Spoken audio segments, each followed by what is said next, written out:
to Amanda that Dorit did to Amanda, only this is kind of... All right.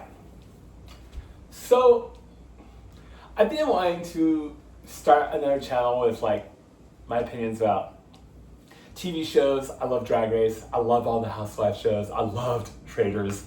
I've liked it from the jump. I'm so excited as the world's caught on. Movies, like the show It. Anyways, so we're gonna get there. And I know I'm gonna figure out how to do this better, but I have to talk about Real Housewives really quick.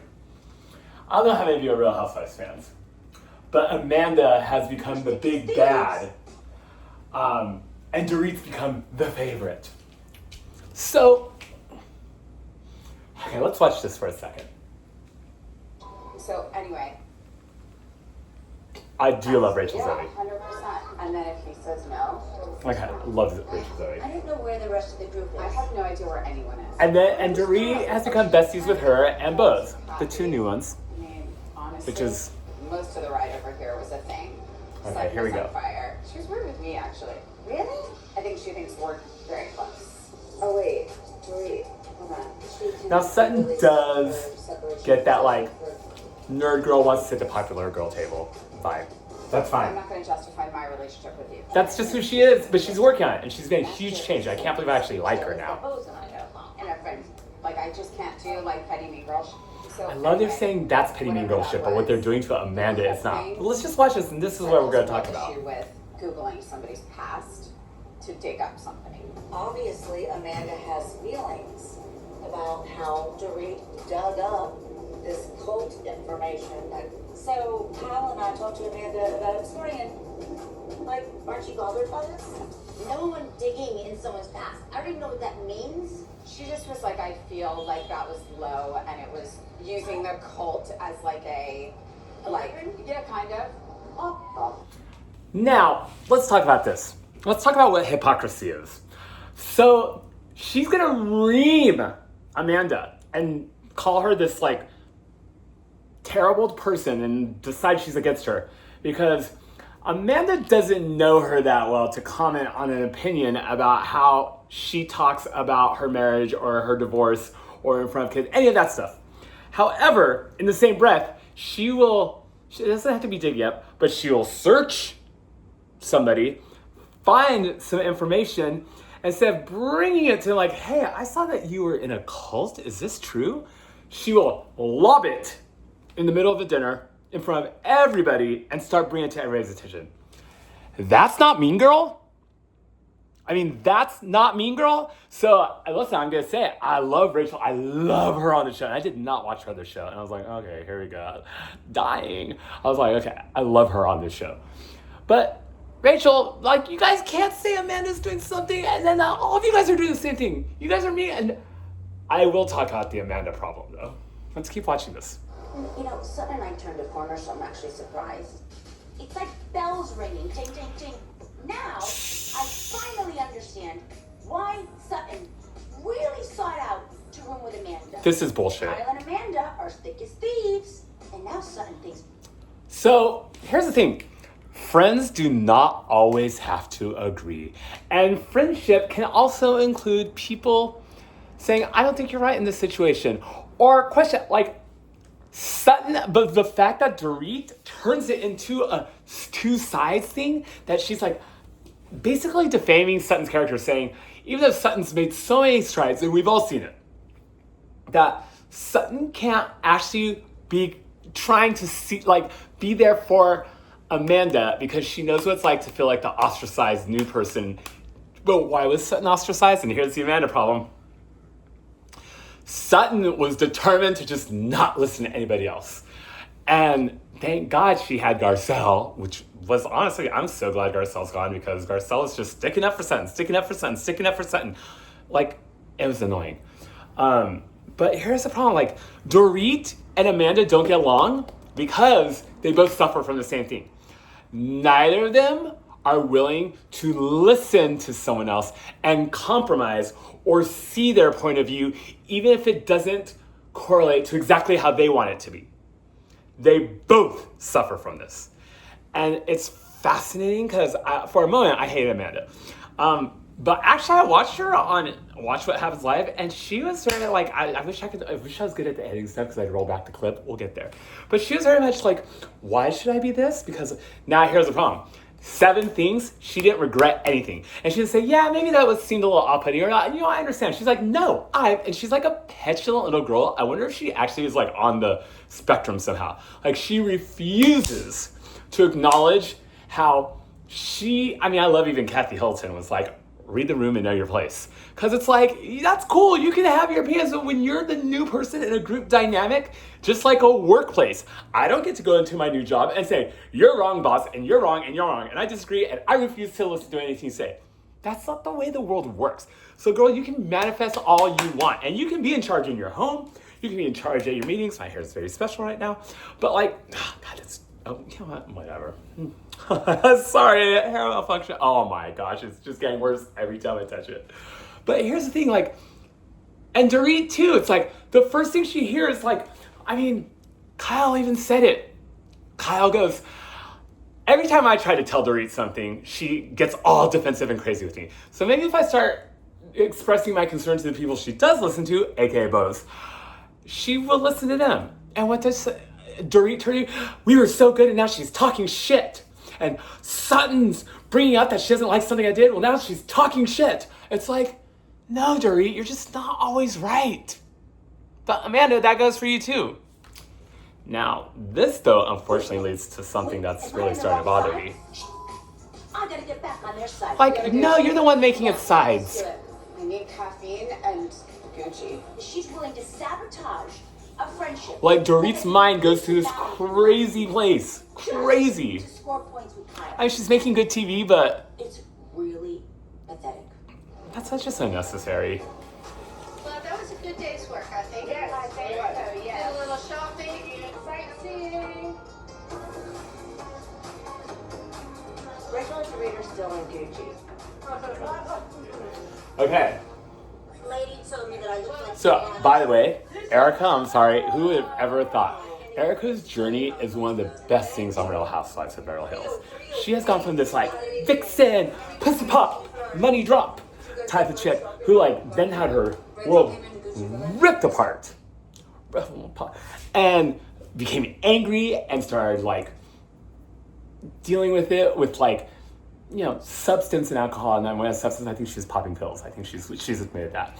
And she was sometimes cringeworthy moments, but I loved her still. Because she also, and here's something I suffered from, and I actually probably get her because I'm on this same path with like, where I've done a lot of internal work. We don't need to get into my story. But she's like this like Zen, sees things for what they are, is calm about it, and it's like, she's never wrong. It's just how she presents it. I'm telling you, Erica is rarely, if ever, wrong. Okay, so this moment here. My mom, I love that Bottega bag. I just love this Bottega bag. It's I beautiful. feel bad. Hold on, really quick. I heard the rumors that Kyle might be either leaving or getting pushed out to bring Rena back, blah, blah, blah. I will say, I still love Kyle, but here's Kyle's problem. Kyle is giving us the Robin Dixon treatment. She's dealing with everybody else's stuff on camera, but off camera is where she's dealing with her stuff. And yeah, honestly, we need her to either fight for the Mauricio relationship or let it go and fall apart and start dating again. She's just not good TV right now. And I do understand she's probably got her guards up because she was so rocked and she's not drinking anymore. And like, that does make changes and she's allowed to change. But if you're gonna be the reality TV grand dame of Beverly Hills, you can't, yeah, I understand where she's at and why she's doing it, but girl, you're a reality TV star. We want to see you fight for your marriage or like go and fall apart. Because I saw something where like the best part was when she was walking to the house with Mo, that now Amanda has, and started falling apart. That was her best moment this season because it was her. It was about her. It was about her journey. She finally started admitting about her Morgan relationship. The fact she wasn't telling us that was the ultimate Robin Dixon treatment. And sorry, Robin, I loved you too, but like, no, girl, you can't fucking show us on TV one thing, get a check for it, and then have something completely else. No, that's not how that works. That is not authentic. And Kyle's kind of giving us that. So Kyle, I'm begging you as a fan, Let it out. Go there. Go there. Talk to Mo. You both are reality show stars, even though you have other careers. Let it out. Get the messiness in front of us. Let your mess help other people that aren't famous get through their mess, whether it's like inspiring them to work on something or saying, oh, I'm not alone. That's what this shit's for, y'all. That's what this shit's for. Nobody else here has it. If you get my drift. I do love when she shops and gets excited. And it was really fun. Natalie, tell the group what you told me in Bottega. I'm dying to hear. Amanda was sharing with Kyle that she doesn't So, Bose say that she. we've already dealt with Bose not remembering that she said that. But that actually is a problem. Bose is now starting to get so snippy, roll her eyes, huff and puff. She has decided she does not like Amanda. She's talking shit about her one-on-one. She's talking shit and things. She's lobbing now comments in front of her and not remembering she said them. Like, Bose, actually, no, you should go to Amanda one-on-one and say to her, girl, here's the thing. I'm really struggling with who you are and even your business model. But she's talking shit nonstop. And here's the other thing that's like the Bose, like people weren't really liking Bose. And she was my new favorite last season. I was like, I'm fucking here for Bose. I'm so happy she's there. And I still do like her. Everything I see about Bose, I love, except the way she treats Amanda. Girl, it's not giving. I'm just telling you as a super fan, we're gonna be friends one day. I like your energy. I like what you've done in the world. I like how authentic you are about your like journey for love and what you went through and losing somebody, because I've lost somebody, and where you're going with this new love and trying to have that child. I love it. I love the friendship you sparked with Dorit. I love you saw Sutton's changing. But the way you're treating Amanda is mean, girl. And what you guys are all on her about saying one thing to Kyle in a conversation, and then now she got her feet held to the fire. You have said so much more. And yeah, like, here's the other thing. Amanda, I'm sorry, did you not watch the show? And that's fine. You can say you didn't watch the show, but you gotta stop talking like a snob. Honestly, the way you present yourself, you'd be like, I'm emotionally regulated. Then don't be on this show. This is your workplace. This is what we expect. And also, like, you're trying to be the, like, fish swimming upstream. It doesn't work for us. You don't have to lose who you are, but you do have to maybe learn the word compromise. Or I'm sure, girl, how many seminars do you teach? I'm sure you've taught, you have to meet people where they are. I mean, it's pretty funny that Bose and Amanda, the two most like TED Talky, are the ones having, honestly, to me, it's the biggest conflict. Like, Dorit's is very Dorit. You were talking about me and it wasn't something that like was positive about me. And so since you don't know me, I'm going to find every excuse to like not take accountability for my part and hold you to a different standard. So I love Dorit too. Like, she's always late, but I get it because she's a fucking icon.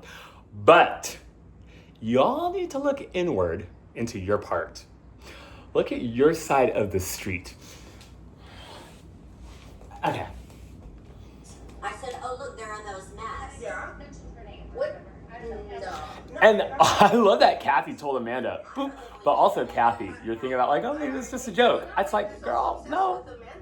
Like, Amanda and Kyle are right. Jokes can be mean. And no, we don't like to be the butt of a joke that isn't nice or that you're part of.